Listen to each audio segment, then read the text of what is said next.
সাফল্য খ্যাতি চটজলদি পাওয়া যায় না।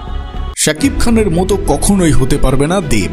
দেবকে আমি যতটুকু চিনি সে শাকিব খান হতে পারবে না। শাকিব একজন মেগাস্টার, ওকে আমার খুবই ভালো লাগে। ওয়াও, কলকাতার জনপ্রিয় বুম্বা খ্যাত নায়ক প্রসেনজিৎ চ্যাটার্জির মুখে আমাদের মেগাস্টারের প্রশংসা একেবারে অপ্রত্যাশিত ব্যাপার। বিস্তারিত জানতে ভিডিওটি শেষ পর্যন্ত দেখতে থাকুন। দর্শক, শাকিব খান যে মেগাস্টার সেটা তার স্টারডম দেখলে যে কেউ বুঝতে পারবে। শাকিবের সাথে কাজ করা এখন যে কোনো অভিনেতার জন্য একটি ব্লেসিং এর মতো।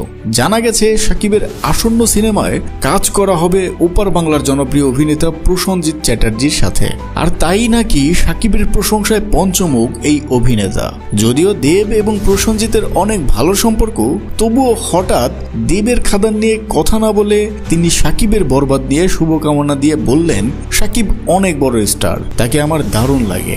এ বিষয়ের পরে একদল বলছে শাকিবের সাথে কাজ করতেই এত প্রশংসা করছে, আবার অন্য দল ভাবছে দেবের সাথেই বুম্বাদার বিবাদ চলছে। তো দর্শক, আপনার কি মনে হয় অবশ্যই কমেন্টে জানাতে ভুলবেন না। আর আপনি যদি শাকিব খানকে ভালোবেসে থাকেন তাহলে আমাদের চ্যানেলটি সাবস্ক্রাইব করে রাখবেন অবশ্যই।